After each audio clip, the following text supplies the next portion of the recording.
Hello dear student. So let's start our today's lecture. Last लेसनमध्ये आपण बघितलं kinetic energy of the ideal gas. त्याआधी बघितलं होतं pressure of the ideal gas. Pressure of the ideal gas नंतर आपण energy आणि टेम्परेचर रिलेशन पण बघितलं आणि मेन म्हणजे कायनेटिक एनर्जीचं इक्वेशन बघितलं की आयडियल गॅससाठी कायनेटिक एनर्जीची फॉर्म्युला काय आहे. त्याचा पहिला फॉर्म्युला आपल्याला एकदा पटकन आपण रिवाइज करूया. Kinetic energy of the gas is equal to आलं होतं आपलं 3/2 NkBT. बरोबर आहे.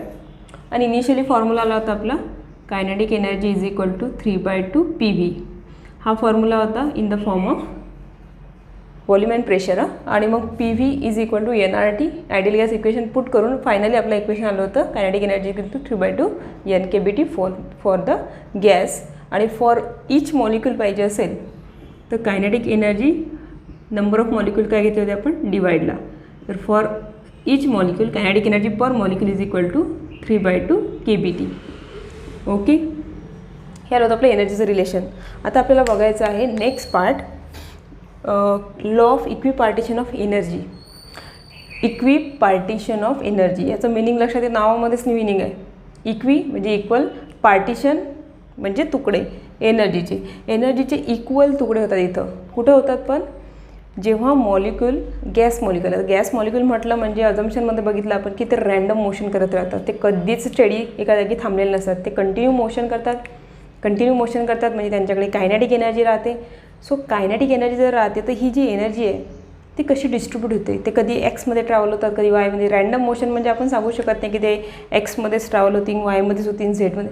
ते रँडमली मोशन करत राहतात सगळ्या ॲक्सिसमध्ये, तिन्ही ॲक्सिसमध्ये. मग ते तिन्ही ॲक्सिसमध्ये जर मोशन करतात तर ती एनर्जी जी आहे ती कशी डिस्ट्रीब्यूट होते. काही मॉलिक्यूलला फक्त एक्समध्ये जास्त एनर्जी भेटते, वायमध्ये कमी, म्हणून ते एक्समध्ये मोशन करतात, वायमध्ये कमी करतात, असं काही नसते.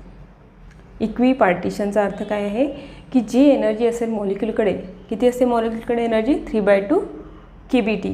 ही एनर्जी सगळ्यांना जेवढ्या मोड्समध्ये तो मोशन करेल सगळ्या मोड्सला इक्वली डिस्ट्रीब्यूट होते. मग सपोज एक मोनो ॲटॉमिक मॉलिक्यूल आहे. मोनो ॲटॉमिक म्हणजे ज्याच्यामध्ये सिंगल ॲटम आहे. सिंगल ॲटमवाला मॉलिक्यूल असेल, फॉर एक्झाम्पल इनर्ट गॅसेस जे आहेत आपले helium, neon, argon, krypton, xenon, ते सिंगल ॲटॉमिक मॉलिक्यूल आहेत. ते जे आहेत सिंगल मॉलिक्यूल राहते आणि सिंगल मॉलिक्यूल म्हटल्यानंतर तो मोशन करेल तर तो एक तर एक्स ॲक्सिसमध्ये ट्रॅव्हल होईल, त्याला वाटलं तर तो वाय ॲक्सिसमध्ये ट्रॅव्हल करू शकते, वाटलं तर झेडमध्ये करू शकते. सो तिन्ही ॲक्सिसमध्ये मोशन करताना त्याला एनर्जी कशी मिळते. सो तिन्ही ॲक्सिसमध्ये मोशन करताना सपोज तो एक्समध्ये ट्रॅव्हल करेल तर त्याची एनर्जी काय राहणार. एनर्जी राहणार आहे ½ mvx² mass of the gas आणि Vx म्हणजे वेलॉसिटी अलॉंग एक्स ॲक्सिस. तर कायनेटिक एनर्जीचा फॉर्म्युला काय येणार ½ mvx². जर तो वाय ॲक्सिसमध्ये लगेच त्याला इच्छा झाली तर तो वायमध्ये मोशन करेल तर वायमध्ये त्याची एनर्जी काय राहणार ½ mvy². त्याला वाटतं तो झेडमध्ये जाईल ½ mvz². सो त्याची तिन्ही ॲक्सिसमध्ये जी काही एनर्जी असेल त्या सगळ्या एनर्जीचा टोटल म्हणजे त्या मॉलिक्यूलची energy of that molecule. So kinetic energy of the single molecule for X, Y and Z axis is equal to किती. तर ती येणार एक्स ॲक्सिसमधली एनर्जी प्लस वाय ॲक्सिसमधली एनर्जी प्लस झेडमधली. तर ही जी एनर्जी टोटल एनर्जी जी डिस्ट्रीब्यूट झालेली आहे एक्स, वाय आणि झेडला ती कशी डिस्ट्रीब्यूट होते तेच आपल्याला या लॉमध्ये बघायचं आहे की total energy of the molecule is equally distributed in all modes of the molecule all modes of motion of the मॉलिक्यूलला जेवढेही मोशन करायचे असतील, motion along X axis, motion along Y axis, motion along Z axis, हे झालं ट्रान्सलेशनचं. त्याला rotate व्हायचं असेल, त्याला व्हायब्रेट व्हायचं असेल, त्याचे जेवढेही मोड्स असतील व्हायब्रेशनचे त्या सगळ्या मोड्सला एनर्जी जी आहे ती इक्वली डिस्ट्रीब्यूट होते असं यांचं म्हणणं आहे.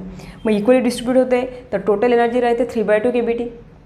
बघा आपल्याला माहिती आहे की एनर्जी मीन एनर्जी किंवा ॲव्हरेज एनर्जी गॅसची ॲव्हरेज एनर्जी पर मॉलिक्यूल किती आली होती 3/2 KBT.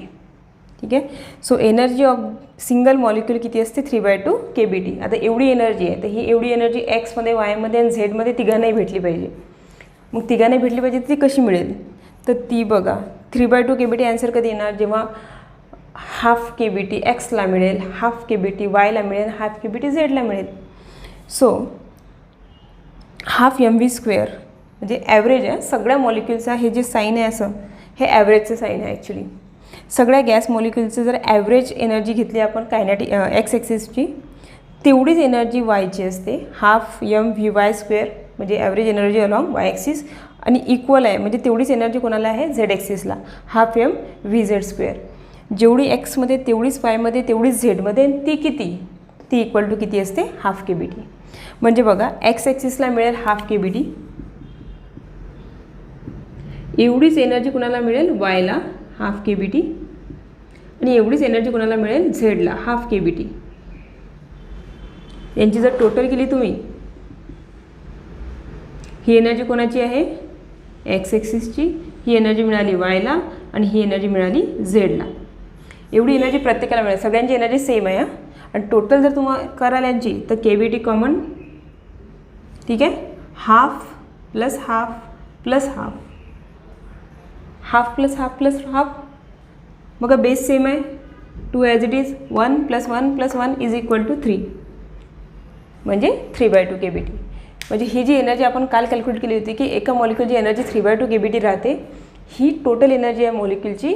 त्याला एक्समध्ये जायचं असेल, वायमध्ये जायचं असेल, झेडमध्ये जायचं असेल, कुठल्याही मोडमध्ये त्याला जायचं असेल, तर सगळ्या मोडला हाफ हाफ हाफ अशी एनर्जी मिळते, half kBt half kBt half kBt. म्हणजे याचा अर्थ काय, जेवढी एक्सला मिळते तेवढीच वायला तेवढीच झेडला. म्हणजे इक्विपार्टिशन ऑफ एनर्जी जो लॉ आहे तो दुसरा काहीच नाही, मॉलिक्युलला जेवढ्याही मोड्समध्ये मोशन करायची असेल त्याला सगळ्या मोडला इक्वल एनर्जी डिस्ट्रीब्यूट होते, इक्वल एनर्जी वाटल्या जाते. आणि ती प्रत्येक मोडला किती मिळते, ते प्रत्येक मोडला मिळते हाफ kBt. मग एक्सला हाफ kBt, वायला हाफ kBt, झेडला हाफ kBt टोटल केली तर half plus half plus half is equal to 3/2 kBt. मग मी इथं म्हटलेलं आहे, since there is no preferred direction for X Y Z, असं काही प्रिफर नव्हतं केलं की एक्समध्ये, वायमध्ये, झेडमध्ये सगळ्या मोड्समध्ये ती सारखी असते. Therefore total energy of the molecule become 3/2 kBt. एक्सला हाफ, वायला हाफ, झेडला half, half plus half plus half, total energy काय बनते, 3/2 kBt. That is energy is equally distributed along the X, Y आणि झेड ॲक्सिस. तो simple आहे. Equipartition of energy म्हणजे मॉलिक्युलचे जेवढे मोड्स असतील, जेवढे मोड्समध्ये तो व्हायब्रेट होणार किंवा मोशन करणार, त्या सगळ्या मोडला सारखी एनर्जी डिस्ट्रीब्यूट होते. टोटल एनर्जी आहे 3/2 kBt. मग तो एक्समध्ये जाणार, वायमध्ये जाणार, झेडमध्ये जाणार, सगळ्यांना सारखी वाटल्या गेली पाहिजे ना.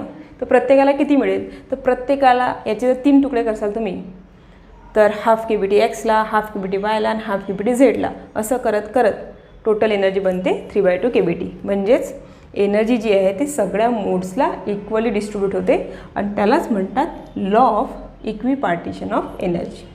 सो सिम्पल लॉ आहे की जी काही एनर्जी असते मॉलिक्युलकडे ती सगळ्या मोड्सला इक्वली डिस्ट्रीब्यूट होते. तर प्रत्येक मोडला किती मिळेल, तर प्रत्येक मोडकडे एनर्जी असते हाफ kBt. प्रत्येक मोडला एक्सला पाहिजे असेल हाफ kBt, वायला हाफ kBt, झेडला. पण टोटल किती होणार, मग ट्रान्सलेशन, एखादा मॉलिक्यूल ट्रान्सलेट होत आहे, तो एक्स वाय झेड कुठेही ट्रान्सलेट होतो, त्याच्याकडे टोटल एनर्जी किती, 3/2 kBt. पण एका सिंगल ॲक्सिससाठी, सिंगल मोडसाठी एनर्जी किती, तर हाफ kBt. मग असं काही नाही की एक्स ॲक्सिसला जास्त kBt आहेत, वायला कमी आहे, नाही. एक्स वाय झेड कुठल्या ॲक्सिसला सगळ्यांना एनर्जी किती मिळणार, हाफ kBt. म्हणून त्याला म्हणतात की इक्विपार्टिशन, म्हणजे एनर्जीचे बरोबर इक्वल पार्ट्स होतात. सो हे आहे equipartition of energy. Next topic आहे आपला डिग्री ऑफ फ्रीडम. यालाच रिलेटेड टॉपिक आहे, याचाच नेक्स्ट टॉपिक आहे डिग्री ऑफ फ्रीडम. तो बघूया आता.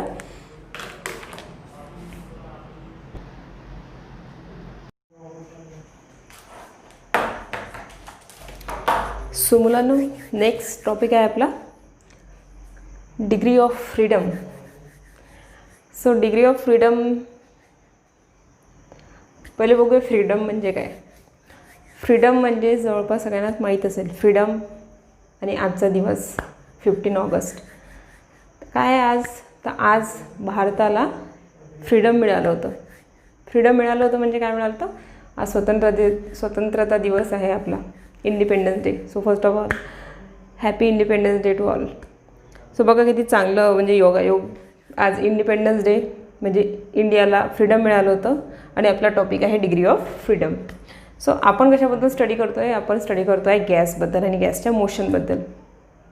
तर गॅसची जी मोशन आहे, गॅस मॉलिक्युल्सला मोशन करण्यासाठी फ्रीडम किती असते, म्हणजे कुठल्या कुठल्या डायरेक्शनमध्ये आणि कुठल्या कुठल्या फॉर्ममध्ये, म्हणजे कुठल्या कुठल्या एनर्जी घेऊन ते मोशन करते, त्याला कुठले कुठले फ्रीडम राहतात मोशन करण्यासाठी, त्या सगळ्याचं कॅल्क्युलेशन म्हणजे actually degree of freedom. So degree of freedom म्हणजे सपोज पार्टिकल आहे, मॉलिक्यूल आहे सपोज, आणि तो मॉलिक्यूल फक्त एका लाईनमध्ये ट्रॅव्हल करते, सिंगल लाईनमध्ये, म्हणजे along any axis, suppose X ॲक्सिसमध्येच ट्रॅव्हल करू राहिला, किंवा फक्त वायमध्ये, किंवा फक्त झेडमध्ये ट्रॅव्हल करत असेल, कुठल्या एका ॲक्सिसने म्हणजे एका लाईनमध्ये लिनियर मोशन करत असेल, तर मग त्याच्याकडे फक्त 1 डिग्री ऑफ फ्रीडम. ठीक आहे. तर आपल्याला काय करायचं आहे, कुठल्या मॉलिक्यूलला मोशन करण्यासाठी किती स्वतंत्रता आहे, फ्रीडम आहे, त्याचं कॅल्क्युलेशन म्हणजे काय असते, डिग्री ऑफ फ्रीडम.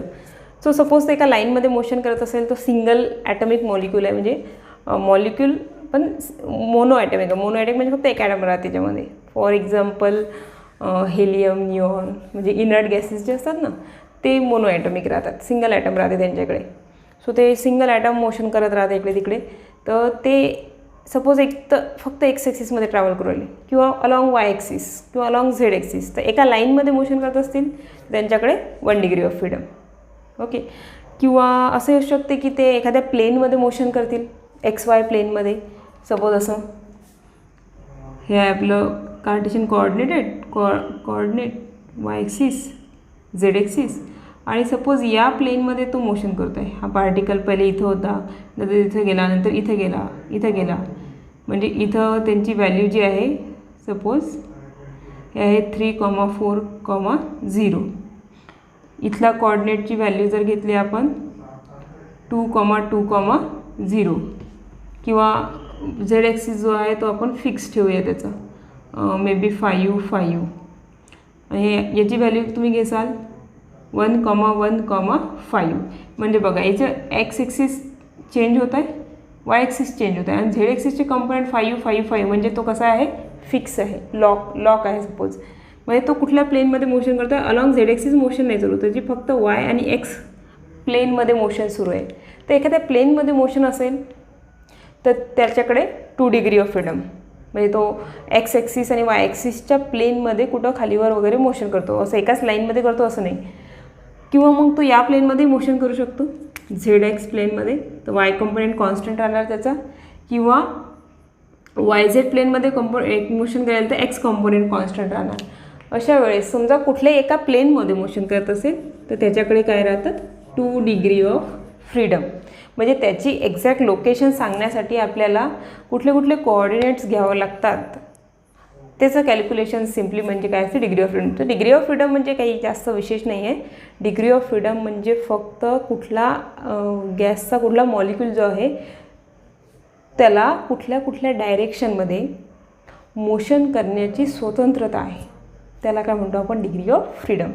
तो लक्षात ठेवण्यासाठी एका लाईनमध्ये मोशन असेल तर 1 डिग्री ऑफ फ्रीडम, जर एका प्लेनमध्ये असेल एक्स वाय किंवा वाय झेड किंवा एक्स झेड कुठल्याही दोन ॲक्सिसच्यामध्ये, म्हणजे त्याला प्लेन म्हणतो आपण, प्लेनमध्ये मोशन असेल तर 2 डिग्री ऑफ फ्रीडम.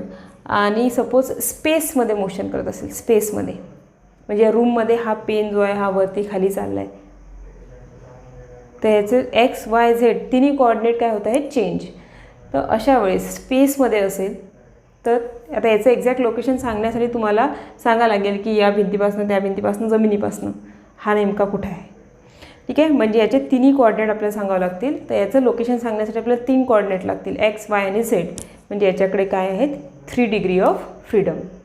एक्झाम्पल जर द्यायचं झालं तर तेच एक एक्स ॲक्सिसच्या अलॉंगमध्ये जर एखादा ऑब्जेक्ट मोशन एका लाईनमध्ये, समजा एखादी कार आहे किंवा एखादी बस आहे आणि ती जी आहे ती एका रोडवर ट्रॅव्हल होत आहे या डायरेक्शनमध्ये, या रोडवर. तर आता सध्या ही एक लिनियर मोशन परफॉर्म करते. तर याच्याकडे काय राहते, फक्त 1 डिग्री ऑफ फ्रीडम. आणि दुसरं एखादं एक्झाम्पल कॅरम बोर्ड आहे. कॅरम बोर्ड आपण काय करतो, कॅरम खेळतो आहे तर आपण ते काय असते ते मोठी गोटी, त्याने आपण छोट्या गोटीला मारतो. त्या सगळ्या गोट्या कुठली मोशन करतात, त्या एका प्लेनमध्ये मोशन करतात. So 2 degree of freedom. ठीक आहे. पण हेच पेन, हा पेन मी वरती फेकला, कॅच केला, किंवा पेन इथं स्टेडी पकडलेला आहे मी, त्याचं एक्झॅक्ट लोकेशन सांगा मला. तुम्हाला याची हाईट, लेंथ, ब्रेथ म्हणजे खालून किती दूर आहे, या भिंतीपासून त्या भिंतीपासून, असं सगळं सांगितलं की याचं एक्झॅक्ट लोकेशन भेटते. किंवा एखादं पक्षी उडत आहे त्याचं लोकेशन सांगा, तर स्पेसमध्ये उडणार ना, त्याचं लोकेशन सांगा. तर तुम्हाला 3 डिग्री लागतील, 3 ॲक्सिस लागतील. तर त्याला म्हणतो आपण 3 डिग्री ऑफ फ्रीडम. तर हे सगळं मी कशाबद्दल बोलते माहिती आहे, फक्त ट्रान्सलेशन. म्हणजे प्रत्येक मॉलिक्यूल फक्त ट्रान्सलेटच होते असं नाही आहे. या ॲक्सिसच्या भोवती फक्त ट्रान्सलेटच होईल असं नाही आहे. तो रोटेटही होऊ शकतो, त्यानंतर तो व्हायब्रेटही होऊ शकतो. व्हायब्रेशन काय आहे, हे ऑसिलेशन चॅप्टर तुमचा ॲक्च्युली याच्यानंतर थर्मोडायनॅमिक्स, त्याच्यानंतर ऑसिलेशन आहे, तर ते झालं नाही तुमचं. पण व्हायब्रेशनल मोशन असते, म्हणजे एक मीन फिक्स पोझिशन, त्याच्या भोवती पुढे मागे किंवा वर खाली ऑब्जेक्ट व्हायब्रेट होतात. तर तो पण एक मोड आहे. तर कुठल्या मोडमध्ये पार्टिकल व्हायब्रेट होते त्यालाच काय म्हणतात, डिग्री ऑफ फ्रीडम. तर पहिले आपण डेफिनेशन बघूया. Degree of freedom is define as the total number of coordinates XYZ, total number of coordinates और independent quantities required to describe the position and configuration of the system completely. एखाद्या सिस्टीमची काय म्हणतो आपण, एखाद्या सिस्टीमची पोझिशन किंवा कॉन्फिगरेशन हे कंप्लीट डिस्क्राईब करण्यासाठी लागणारे कोऑर्डिनेट्स किंवा इंडिपेंडंट क्वांटिटीज, याला काय म्हणतो आपण, degree of freedom. This is the definition. Degree of freedom is define as total number of coordinates और independent quantities required to describe the position or configuration of the system. सिस्टीमचं exact position, exact location सांगण्यासाठी आपल्याला कुठले coordinates लागतात, त्या वेगवेगळ्या मोड्सला total म्हणजे काय म्हणतात, डिग्री ऑफ फ्रीडम. तर बघा, डिग्री ऑफ फ्रीडम जे आहे ते कॅल्क्युलेट करण्यासाठी आपल्याला 3 एनर्जीज लागतात. सपोज पार्टिकल ट्रान्सलेट होत असेल तर त्याच्याकडे कुठल्या डिग्री ऑफ फ्रीडम राहतात. पार्टिकल रोटेट होत असेल तर डिग्री ऑफ फ्रीडम, व्हायब्रेट होत असेल. काही पार्टिकल फक्त ट्रान्सलेट होतात, काही पार्टिकल ट्रान्सलेट प्लस रोटेटही होतात, काही पार्टिकल ट्रान्सलेट, रोटेट आणि व्हायब्रेटही होऊ शकतात.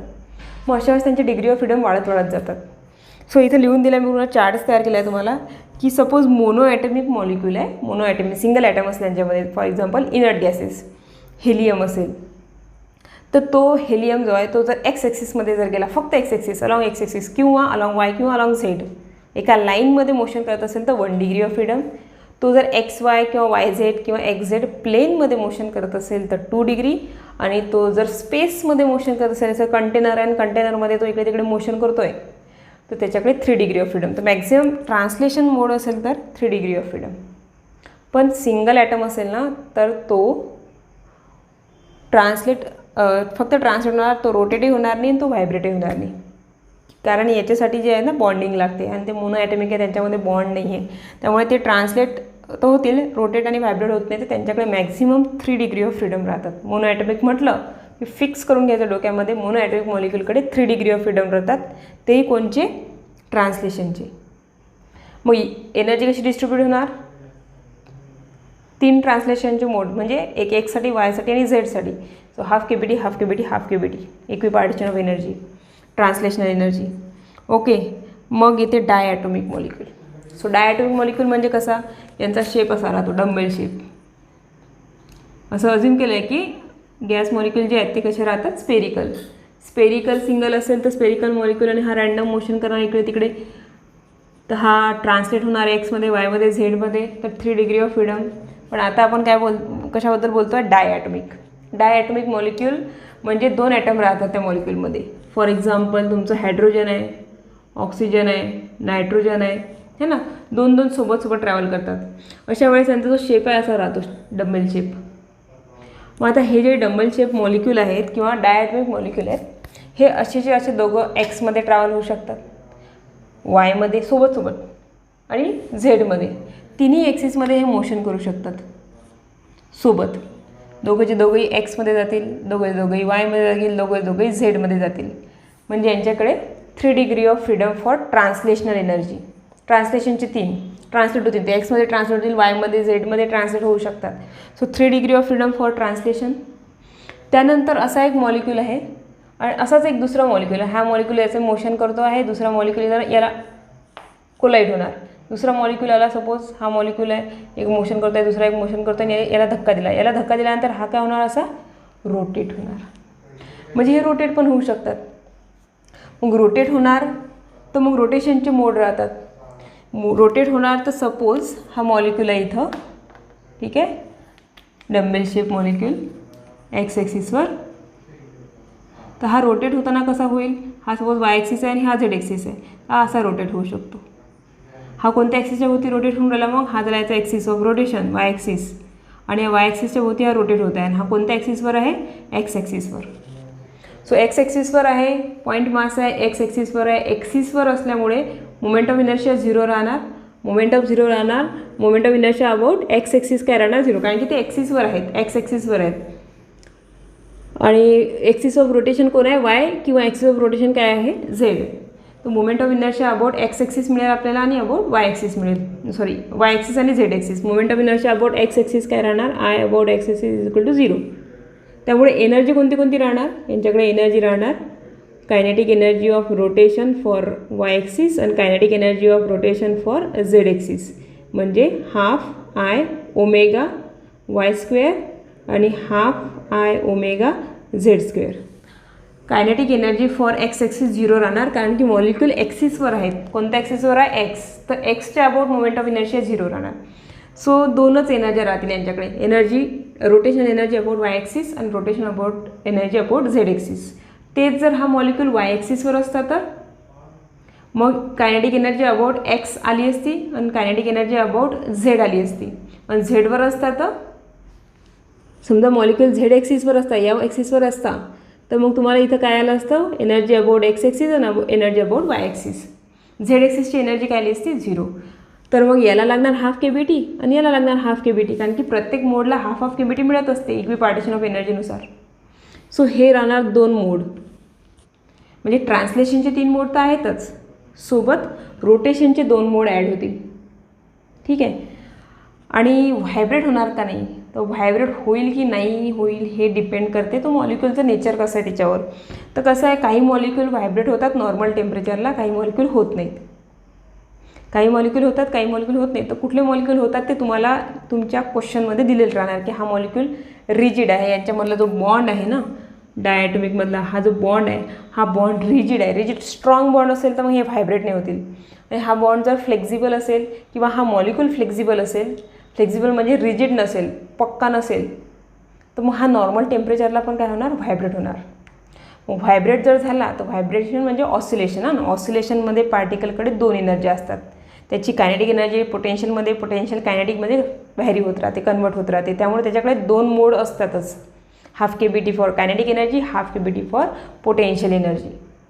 म्हणजे जरी त्याचा एक मोड असेल, जरी तो अप अँड डाऊन व्हायब्रेट होत असेल किंवा तो लेफ्ट अँड राईट व्हायब्रेट होत असेल, तरी त्याच्याकडे 2 डिग्री ऑफ फ्रीडम राहतात. प्रत्येक मोडसाठी 2 डिग्री ऑफ फ्रीडम. ठीक आहे. त्यामुळे जर रिजिड असेल, फिक्स असेल ना बॉन्ड, व्हायब्रेटच होणार नाही. त्यामुळे व्हायब्रेशनचे मोड काय राहतील, 0. पण जर तो मॉलिक्यूल नॉन रिजिड असेल, म्हणजे लुचुबुचू असेल किंवा फ्लेक्झिबल असेल, तर तो नॉर्मल टेम्परेचरला पण काय करेल, व्हायब्रेट. तो ट्रान्सलेटही होईल, तो रोटेटही होईल आणि तो व्हायब्रेटही होईल. मग ट्रान्सलेशनचे 3, रोटेशनचे 2 आणि व्हायब्रेशनचे 2. जरी कुठल्या एका ॲक्सिसमध्ये तो व्हायब्रेट होत असला तरी त्याच्याकडे मोड 2 असतात. हां, व्हायब्रेशनचे मोड पक्क लक्षात ठेवायचं की व्हायब्रेशनचे मोड 2 असतात, 1 for kinetic energy, 1 for potential energy. ठीक आहे. तर मग डिग्री ऑफ फ्रीडम किती होतील बा डायॲटॉमिकचे, तर डायॲटॉमिकमध्ये 2 प्रकारचे मॉलिक्यूल राहतात, एक राहते रिजिड, एक राहते नॉन रिजिड. रिजिड जर असला तर 3 मोड ट्रान्सलेशनचे, 2 मोड रोटेशनचे आणि 0 मोड व्हायब्रेशनचे, म्हणजे 3 आणि 2 5 मोड म्हणजे 5 डिग्री ऑफ फ्रीडम. तेच जर डायॲटॉमिक आहे पण तो नॉन रिजिड आहे, नॉन रिजिड असला तर तो व्हायब्रेटसुद्धा होईल, मग तो ट्रान्सलेट होईल, रोटेटही होईल आणि व्हायब्रेटसुद्धा होईल. मग 3 डिग्री ऑफ फ्रीडम ट्रान्सलेशनचे, 2 डिग्री ऑफ फ्रीडम रोटेशनचे आणि 2 डिग्री ऑफ फ्रीडम व्हायब्रेशनचे. टोटल किती, 7 डिग्री ऑफ फ्रीडम इथं दिलेलं आहे. 7 डिग्री फॉर नॉन रिजिड. हां, त्यानंतर ट्रायॲटॉमिक मॉलिक्यूल. ट्रायॲटॉमिक मॉलिक्यूल जे आहेत ते 2 प्रकारचे असू शकतात. ट्रायॲटॉमिक मॉलिक्यूलमध्ये समजा तुम्ही जर CO2 बघितलं, काही मॉलिक्यूल असे असतात जे असे लिनियर असतात, तिघेचे तिघे एका लाईनमध्ये. हे लिनियर मॉलिक्यूल आहे ट्रायॲटॉमिक, 3 ॲटम आहे याच्यामध्ये. ठीक आहे. कार्बन डायऑक्साईड झालं, HCl झालं, HCl तर डायॲटॉमिक झालं. ट्रायॲटॉमिक N2O वगैरे 3 मॉलिक्यूल पाहिजेत.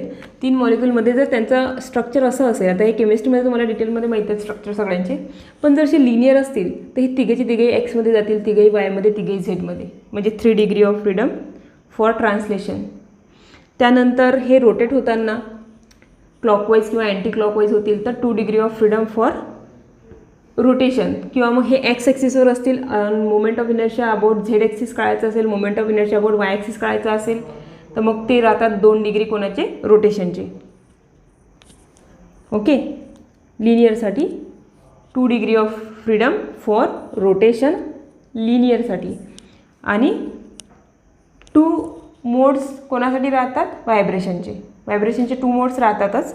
2 मोड जर व्हायब्रेशनचे असेल तर हे एम म्हणजे मोड आहे ना, तर मोड तुम्हाला दिलेला आहे की तो फक्त अप अँड डाऊन मोशन करतो आहे की up and down, left and right, अशा कुठल्या कुठल्या डायरेक्शनमध्ये व्हायब्रेट होणार ते. पण प्रत्येक वेळेस एकदा जरी तो कुठल्या एका लाईननी जरी तो व्हायब्रेट झाला तरी 2 एनर्जी लागतात, half K B T, half K B T, half K B T for kinetic energy, half K B T for potential energy. ठीक आहे. सो 2. तर ट्रायॲटॉमिकमध्ये जर मॉलिक्यूल लिनियर असेल तर 3 + 2 + 2 म्हणजे टोटल किती झाले हे 7 डिग्री ऑफ फ्रीडम. आणि ट्रायॲटॉमिक काही लिनियरच असेल असं काही नाही. ट्रायॲटॉमिक मॉलिक्यूल असे असू शकतात, वेगवेगळे शेप राहतात. असं जर मॉलिक्यूल असेल तर हा काही लिनियर नाही आहे, हा की कुठल्याही एकाच ॲक्सिसवर असेल असं सांगता नाही येत. हा असंही असू शकते, हे 2 मॉलिक्यूल एक्स ॲक्सिसवर असेल पण हा मॉलिक्यूल नाही राहणार एक्सवर, कारण की लिनियर नाही आहे ना. मग अशा वेळेस हा मॉलिक्यूल रोटेट होताना समजा जरी हा एक्स ॲक्सिसवर असला तरी हा जो मॉलिक्यूल आहे हा असा रोटेट होऊ शकते. तर याचा आपण मोमेंट ऑफ इनर्शिया काढू शकतो, कारण की याचा ॲक्सिसपासून काहीतरी डिस्टन्स आहे, त्याच्याकडे मास पण आहे. म्हणजे याचा मोमेंट ऑफ इनर्शिया निघेल तर 0 नाही राहणार टोटल मोमेंट ऑफ इनर्शिया. पहिल्या याच्यात कशी तिन्ही मॉलिक्यूल एका लाईनमध्ये होते आणि तिघही एक्स ॲक्सिसवर होते, किंवा तिघही वायमध्ये, किंवा तिघही झेडवर, तर मोमेंट ऑफ इनर्शिया काय येणार, 0. पण आता ट्रायॲटॉमिक आहे पण याचा शेप कसा लिनियर नाही आहे, त्यामुळे जरी हे 2 मॉलिक्यूल एक्स ॲक्सिसवर असले तरी हा तिसरा मॉलिक्यूल नाही आहे एक्स ॲक्सिसवर, त्यामुळे त्याचा मोमेंट ऑफ इनर्शिया निघेल. त्यामुळे रोटेशनचे तिन्ही मोड राहतील. म्हणजे जरी तो एक्स ॲक्सिसवर असला तरी मोमेंट ऑफ इनर्शिया निघेल. मग त्याच्याकडे 3 degree of freedom for rotation also, 1 for x axis, 1 for Y axis, 1 for Z axis. So पहा, नॉन लिनियर मॉलिक्यूल जर असेल अशा शेपचा तर त्याच्याकडे 3 ट्रान्सलेशनचे एक्स वाय झेड ॲक्सिससाठी आणि 3 रोटेशनचे एक्स वाय आणि झेड ॲक्सिससाठी, आणि 2 × मोड्स. तर व्हायब्रेशनमध्ये कुठला मॉलिक्यूल व्हायब्रेट होणार आहे त्याचे किती मोड्स आहेत व्हायब्रेशनचे, जेवढे मोड असतील ना त्याला मल्टिप्लाय बाय 2 करायचं. 2 डिग्री ऑफ फ्रीडम प्रत्येक मोडसाठी 2. तर त्याने म्हटलं किंवा 2 मोडमध्ये व्हायब्रेट होऊन राहिला मॉलिक्यूल, 2 मोडमध्ये, तर मग 2 × 2 4 डिग्री ऑफ फ्रीडम येतील. ठीक आहे. तर हे झाले त्याची टोटल, हे 3 + 3 झाले 6 + 2 × मोड्स, हे झालं व्हायब्रेशनचं. ठीक आहे. जर तो व्हायब्रेट झालाच नाही तर हे व्हायब्रेशनचा मोड घ्यायची गरज नाही आहे. ते तुम्हाला क्वेश्चनमध्ये दिलं राहणार की हा मॉलिक्यूल व्हायब्रेट होणार आहे की नाही आहे, कारण की ते सगळ्या मॉलिक्यूलचं फिक्स नाही, ते आपण लक्षात नाही ठेवू शकत की हा व्हायब्रेट होते हा होत नाही. तर खूप मॉलिक्यूल्स आहेत त्यामुळे काही व्हायब्रेट होतात काही होत नाही, ते लक्षात ठेवण्यासारखं नाही आहे. त्यामुळे तुम्हाला दिलं राहते न्यूमेरिकलमध्ये की हा जो मॉलिक्यूल आहे याची डिग्री ऑफ फ्रीडम काढा. जर याच्याकडे व्हायब्रेशनचे 2 मोड्समध्ये हा व्हायब्रेट होते तर 2 मोड्समध्ये व्हायब्रेट झाला तर या यमच्या जागी आपल्याला 2 घ्यायला लागेल. बुकमध्ये बहुतेक इथे एफ घेतलेला आहे, डिग्री ऑफ फ्रीडम एफ घेतलेला आहे. तर एफ जर 2 दिला तर 2 × 2 4 घ्यायला लागते तुम्हाला व्हायब्रेशनचे मोड. त्यानंतर मग बघा मोनो झालं, डाय झालं, ट्राय झालं. आता पॉली म्हणजे 4 आणि 4पेक्षा जास्त मॉलिक्यूल जर असेल, समजा CH4मध्ये 4 मॉलिक्यूल आहेत तर 3पेक्षा जास्त मॉलिक्यूलला आपण पॉलीमध्ये टाकून दिलेलं आहे. पॉलीमध्ये बघा सगळंच राहते. पॉलीमध्ये 3 degree of freedom for translation, एक एक्ससाठी, वायसाठी आणि झेडसाठी, 3 degree for rotation x, Y आणि झेड, आणि 2 × मोड्स, जेवढे मोड्समध्ये तो व्हायब्रेट होईल तेवढ्या मोड्सला 2 काय करायचं, मल्टिप्लाय, एक कायनेटिकचं एक पोटेन्शियलचं. सो हे झालं तुमचं पॉलीॲटॉमिक. सो हे जे आहे हा टेबल मस्त लक्षात ठेवा, तुम्हाला डिग्री ऑफ फ्रीडमचे सगळे क्वेश्चन सॉल्व्ह करता येतील. सो डिग्री ऑफ फ्रीडम म्हणजे सिम्पली मॉलिक्यूल जो आहे त्याला किती फ्रीडम आहे व्हायब्रेट होण्यासाठी, व्हायब्रेट म्हणजे मोशन करण्यासाठी. फक्त एक्स ॲक्सिसमध्येच ट्रॅव्हल करणार का, मग 1 डिग्री, एक्स वायमध्ये ट्रॅव्हल करणार का, मग 2 डिग्री, एक्स वाय झेडमध्ये स्पेसमध्ये ट्रॅव्हल करणार का, 3. बरं, ट्रॅव्हल करता करता लिनियर मोशन करता करता तो रोटेट पण होणार का, मग आणखी त्याची डिग्री ऑफ फ्रीडम वाढतील. बरं, ट्रॅव्हल ट्रान्सलेटिव्ह होईल, रोटेटिव्ह होईल, व्हायब्रेट होईल का, मग त्याची आणखी डिग्री ऑफ फ्रीडम वाढतात. अशी त्याची डिग्री ऑफ फ्रीडम वाढत जातात. तर तुम्हाला ते कॅल्क्युलेट करता आलं पाहिजे कुठला मॉलिक्यूलकडे किती डिग्री ऑफ फ्रीडम राहतात. तो हे पक्का लक्षात ठेवायचं की मोनो ॲटॉमिककडे फक्त 3 डिग्री ऑफ फ्रीडम ट्रान्सलेशनची. डाय ॲटॉमिक रिजिड असेल तर 3 +2 5 degree of freedom. Diatomic non rigid असेल, फ्लेक्झिबल, तर तो व्हायब्रेटिव्ह होईल. मग 3 ट्रान्सलेशनचे, 2 रोटेशनचे आणि 2 व्हायब्रेशनचे 7 डिग्री ऑफ फ्रीडम. ट्रायॲटॉमिक लिनियर असेल तर 3 for translation, 2 for vibration, rotation आणि 2 फॉर व्हायब्रेशन. आणि ट्रायॲटॉमिक नॉन लिनियर असेल तर 3 फॉर ट्रान्सलेशन, 3 फॉर रोटेशन आणि 2 फॉर व्हायब्रेशन. पॉलीमध्ये 3, 3, 2. ओके, लक्षात आलं डिग्री ऑफ फ्रीडम. आता डिग्री ऑफ फ्रीडम जे आहे त्याच्यामध्ये एनर्जी कशी डिस्ट्रीब्यूट होते, जसं आपण बघितलं की according to law of equipartition of energy. तर बघा मोनो ॲटॉमिककडे एनर्जी कशी डिस्ट्रीब्यूट होते. मोनो ॲटॉमिक मॉलिक्यूल जर असेल कडे डिग्री ऑफ फ्रीडम किती राहते, 3 डिग्री ऑफ फ्रीडम. कोणासाठी हा मॉलिक्यूल फक्त काय होतो, translate. 3 degree of freedom for translation. हा मॉलिक्यूल फक्त काय होतो, ट्रान्सलेट. मोनो ॲटॉमिक सिंगल ॲटॉमला असेल तर असा एक सिंगल मॉलिक्यूल असेल तर हा एक तर एक्स ॲक्सिसमध्ये जाणार, एक तर वायमध्ये जाणार, एक तर झेडमध्ये जाणार. 3 डिग्री ऑफ फ्रीडम. त्यामुळे टोटल एनर्जी जी आहे त्याची ती total energy ½ mv² plus ½ mvy² plus ½ mvz². अशी त्याची एनर्जी. मग या एक्स ॲक्सिससाठी ½ kBt, वायसाठी ½ kBt आणि झेडसाठी ½ kBt अशी 3/2 kBt एनर्जी या मोनो ॲटॉमिककडे राहते. ते जर हा डायॲटॉमिक मॉलिक्यूल जर असेल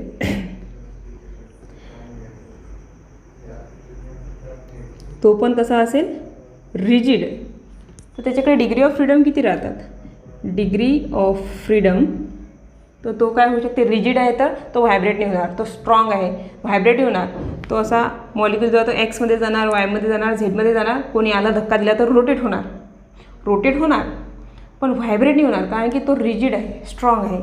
त्यामुळे त्याच्याकडे 3 for translation plus 2 for rotation plus 0 for vibration. Okay, हे लक्षात ठेवायचं तुम्हाला.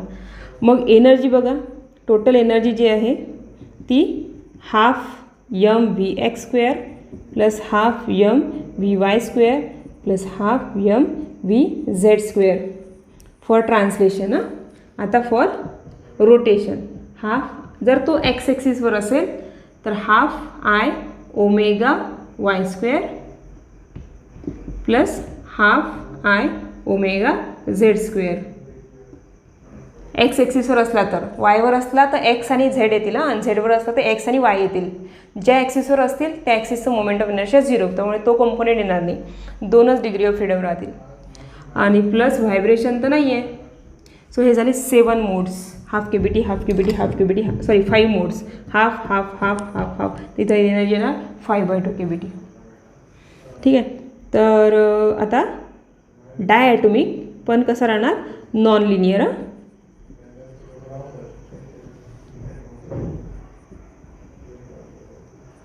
नॉन लिनियर म्हटलं, नॉन लिनियर असला की 3 degree for translation, 3 degree non linear आहे, 2 degree for rotation plus 2 degree for vibration. जरी एका मोडमध्ये व्हायब्रेट होत असली तरी त्याच्याकडे डिग्री ऑफ फ्रीडम 2 राहतात. ½ kBt for kinetic, ½ kBt for potential. So आता इथं टोटल एनर्जी कशी राहणार, ½ mvx² एक्ससाठी, ½ mvy² for Y axis आणि ½ mvz² फॉर झेड ॲक्सिस. हे झालं ट्रान्सलेशन. हे सगळ्या ट्रान्सलेशनल कायनेटिक एनर्जी आहेत.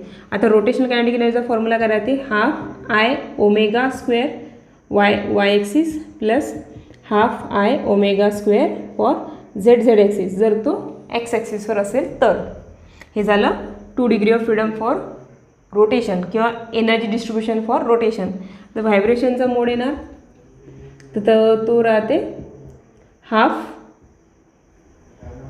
mv² फॉर कायनेटिक आणि ½ kx² फॉर पोटेन्शियल. ठीक आहे. तर हे जे आहे हे आहे डिग्री ऑफ फ्रीडम. म्हणजे बघा किती मोड झाले याचे टोटल 7 मोड. डायॲटॉमिक आणि तो जर नॉन लिनियर असेल तर 1 2 3 4 5 6 7 डिग्री ऑफ फ्रीडम किंवा एनर्जी जी डिस्ट्रीब्यूट होणार आहे ती 7 पार्टमध्ये डिस्ट्रीब्यूट झाली आहे बघा. सगळ्यांना इक्वल एनर्जी, प्रत्येकाची जर तुम्ही एनर्जी कॅल्क्युलेट करणार ती half KBT half KBT half KBT half KBT half KBT half KBT half KBT म्हणजे सगळ्यांना इक्वल डिस्ट्रीब्यूट. जेवढे मोड्स असतील ना सगळ्या मोड्समध्ये ती इक्वल डिस्ट्रीब्यूट होते, त्याला म्हणतो आपण इक्वी पार्टिशन ऑफ एनर्जी. तर हे आहे डायॲटॉमिक. सिमिलरली ट्रायॲटॉमिकचं येणार. ट्रायमध्ये बघा, ट्रायॲटॉमिकमध्ये मॉलिक्यूल लिनियर असेल तर हे मोड 2 येतील आणि जर तो नॉन लिनियर असा ट्रायंग्युलर वगैरे असेल तर मग त्याच्यामध्ये 3 मोड येतील. इथे तुम्हाला एक्स ॲक्सिस पण घ्यावं लागेल आणि 3 ट्रान्सलेशन 3 रोटेशन आणि जेवढे व्हायब्रेट होतील तेवढे व्हायब्रेशनचे मोड ते तुम्हाला दिलं राहील. ठीक आहे. तर हे आहे तुमचं डिग्री ऑफ फ्रीडम. तो जो टेबल आहे ना तो टेबल पक्का लक्षात ठेवा, त्या टेबलवर तुम्हाला क्वेश्चन येऊ शकतात डिग्री ऑफ फ्रीडम. बाकी उरलेला टॉपिक आपण नेक्स्ट लेक्चरमध्ये घेऊया. थँक्यू.